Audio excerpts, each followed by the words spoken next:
महाराजगंज हिंसा को लेकर हुआ बड़ा खुलासा। आइए दिखाते हैं आपको ये रिपोर्ट। लोग जनता पूरी पागल हो गई कि अब एक बार मुसलमानों को गिरा देना है। कार जल गई, गाड़ियां थे। अब कोई हम जरूरी थोड़ी ना हम ही फूकेंगे, जिसका नंबर आ गया है वही फूक देगा। पुलिस वाले हट भी गए, सारे हरदी थाने के थे जो हमारे क्षेत्र के, ये वहाँ मौजूद थे। अच्छा, मूर्ति में ठीक। इन लोगों ने गद्दारी की वहाँ। ये सारे सस्पेंड हो गए हैं, दूसरे आए। इन्वेस्टिगेशन का दूसरा किरदार हरदी थाने में पूर्व में तैनात रहा एक पुलिसकर्मी है, जिसने कहा यहाँ विधायक का रुतबा इतना है कि बिना उसकी इजाजत के पत्ता भी नहीं है। जनता पूरी पागल हो गई कि अब एक बार मुसलमानों को गिरा देना है। क्या समझो, ये एजेंसी जल गई, गाड़ियाँ जल गई, तो दुकानें जल गई। पुलिस वालों ने टाइम दिया था 2 घंटे। इस पर पहले युवक ने कहा कि तभी तो सारे पुलिस वाले हट भी गए थे। दोनों युवक जिस उपद्रव की बात कर रहे हैं वो 14 अक्टूबर को हुआ। उस दिन राम गोपाल मिश्रा की शव यात्रा निकली थी। सैकड़ों की संख्या में लोग शामिल हुए। इस दौरान महाराजगंज में विशेष वर्ग के घरों और दुकानों पर धावा बोल दिया गया। यहीं पर हीरो बाइक की एजेंसी में भी आग लगा दी गई। इसमें 25 से 30 गाड़ियों को जलाकर राख कर दिया गया। एजेंसी अरुण शुक्ला के नाम से है, लेकिन इसमें पैसा सिराज का लगा हुआ है। भीड़ में शामिल लोगों को ये बात पता थी। इसके बगल में ही लखनऊ सेवा अस्पताल को भी फूंक दिया गया। ये भी एक मुसलमान का ही था।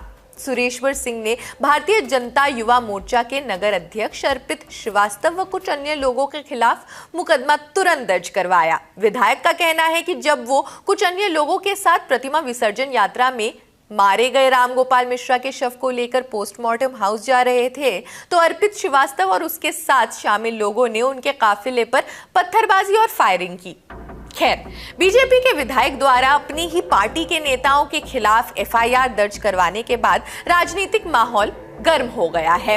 लेकिन आगे बढ़ते हैं और ज्यादा महत्वपूर्ण बात करते हैं। विधायक की इजाजत बिना पुलिस मामूली एफआईआर भी दर्ज नहीं कराती। एनकाउंटर के बाद जब घायल सरफराज और तालीम को जिला अस्पताल में भर्ती करवाया गया तो वहां भारी फोर्स तैनात की गई थी। हरदी थाने में तैनात एक पुलिस अफसर ने कुछ बातें कही। इनकी पहचान उजागर नहीं कर सकते हैं। तो पुलिस अफसर ने क्या बताया? पुलिस अफसर ने विधायक को लेकर बड़ा खुलासा किया। बताया कि विधायक से पूछे बिना आसपास के 4 थानों में 151 मामूली केसेस तक में एफआईआर दर्ज नहीं होती है। विधायक जी का पूरे जिले में होल्ड है। डीएम एसपी उनकी ही बात सुनते हैं। पुलिस अफसर ने यह भी बताया, मुझे सूचना मिली है कि रामगोपाल मिश्रा की पहले से ही अब्दुल हमीद के परिवार से टसल थी।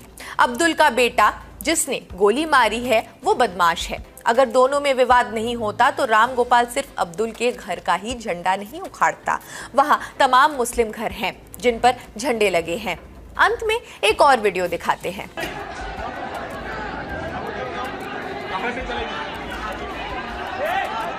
ऐसे ही इस वीडियो में आपने देखा महाराजगंज में हिंसा कर रही भीड़ को नियंत्रित करने के लिए तत्कालीन CO Rupendra Gaur tear gas चलाते हैं, लेकिन वो चलती नहीं है, जिसके बाद भीड़ की ओर से पत्थर फेंके जाने पर पुलिस बल पीछे भागता नजर आ रहा है।